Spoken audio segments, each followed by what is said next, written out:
Hallo, ik is Helene Sophie Richards en weer eens heb ik de gelegenheid gehad om Villa te spelen en Villa is een kind van Darlene Mathieu. Villa teruggekomen is wat de mens een beetje terugkrijgt wat je verloren hebt. Dus wat zo eenvoudig is dit. Ik heb zoveel respect voor een persoon zoals Villa Komoti. Het is voor mij een van de grootste eren in die wereld om haar te kunnen spelen en een rol te kunnen vertolken. So, dat was niet voor mij moeilijk. Wat moeilijk was, was de repetitietijden. Want ik schiet aan een telenovelle. Dan moet ik s'avonds deur gaan springen te rehearsals. Kom 12 uur in de nacht bij deze. Moet die story wat ik schiet zijn woorden leren. Met die gevolg is, ik sta met de tekst en allemaal kennen de woorden. En 2 zondagen leren toen vat ik tekst en ik leer alle woorden. En weet je, toen ik verhoog slaat, toen sprong Villa Komoti hier achter in mijn nek en zij zit nog daar. En ik denk, die zal voor eeuwig daar wees. Die realities, die waarheid, dat is hier en die nou.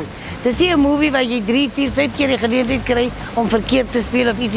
Hier is het jij gehoor in die waarheid.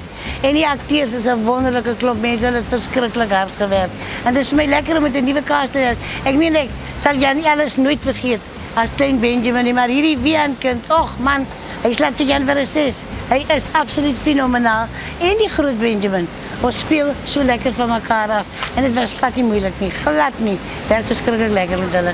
Villa Komoti is een liefde voor die kind. Hij was zijn handskind. En in Zuid-Afrika is er een big issue, want hij is wit.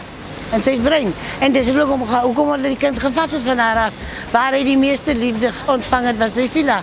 En net weer eens zei Villa Komoti, just love. Wees net lief en geef net om. En kijk, hij is teruggekomen naar haar toe. Ik zei net die basie.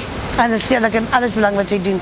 En ik klim in haar schoenen in. Zoals het size schoen wat mij voor jaren al past. Ik voel niet eens dat het voor mij een uitdaging om Villa te spelen. Nie. Want dat is haar eerlijkheid en dat is al haar kwaliteiten. Dat is dingen wat ik kan identificeren als een vrouw. Afrikaans is mijn leven, is mijn taal. En daar is niet een taal in hierdie wereld dat je zo lekker kan uitspreken. En dat is als een Afrikaanse. Dankie Federatie van Afrikaanse Cultuurvereniging dat jullie ons helpen om ons taal te bouwen. Ik geloof altijd, moet je op zeepkissie staan, praat je taal en niemand kan hem van je wegnemen.